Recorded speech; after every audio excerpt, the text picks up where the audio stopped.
हवेली के मालिक मिस्टर वर्मा ने कांपते हाथों से दरवाज़ा खोला। कमरे में हल्की मटमैली रोशनी थी और सामने एक पुरानी कुर्सी पर बैठा कोई दिख रहा था। उसकी शक्ल हूबहू रोहित जैसी थी, मगर उसकी आंखें, उनमें कोई भाव ही नहीं था, कोई जान नहीं थी। मिस्टर वर्मा ने कांपती आवाज़ में पूछा, तुम रोहित हो? वो अजनबी मुस्कुराया, हाँ और नहीं भी। मालिक का दिल तेजी से धड़कने लगा। तभी पीछे से जोरदार खटखटाने की आवाज़ आई। किसी के चीखने की हल्की सी आवाज़ सुनाई दी, मुझे बाहर निकालो, मैं असली रोहित हूँ, यह सब धोखा है। मिस्टर वर्मा समझ गए कि कुछ भयानक घट चुका है। उनके चेहरे का रंग उड़ गया। उन्होंने तुरंत दरवाज़ा बंद किया और कांपते हुए पीछे हटे।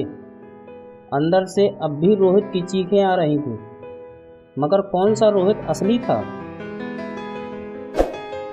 कुछ दिन पहले, उस रात जब रोहित ने हवेली के दूसरे मंजिल का मना किया हुआ दरवाज़ा खोला, तो अंदर घना अंधेरा था।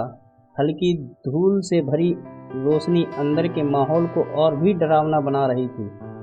कमरे के कोने में एक पुरानी कुर्सी पड़ी हुई थी जो हिल रही थी, जैसे किसी ने अभी अभी वहां बैठकर करवट बदली हो। जैसे ही रोहित ने अंदर कदम रखा, दरवाज़ा अपने आप पीछे से बंद हो गया। उसने टॉर्च की रोशनी घुमाई और अचानक उसकी नज़र सामने के आईने पर पड़ी। उसमें उसकी परछाई थी, मगर परछाई मुस्कुरा रही थी, जबकि रोहित घबराया हुआ था। आईने के अंदर वाली परछाई धीरे धीरे अलग होने लगी और अपने असली रूप में बाहर आने लगी। वो बिल्कुल रोहित जैसी थी, मगर उसकी आंखों में अजीब चमक थी।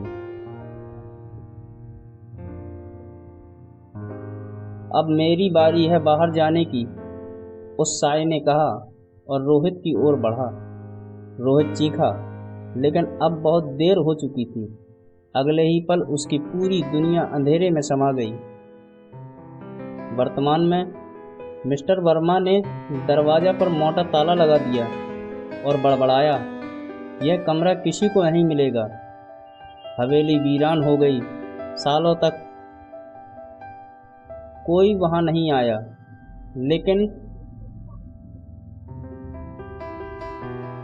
लेकिन अगर कोई कभी उस हवेली के पास से गुजरता तो उसे दूसरी मंजिल के आखिरी कमरे से किसी के चीखने की आवाज़ें आती, मुझे बाहर निकालो, मैं असली रोहित हूँ।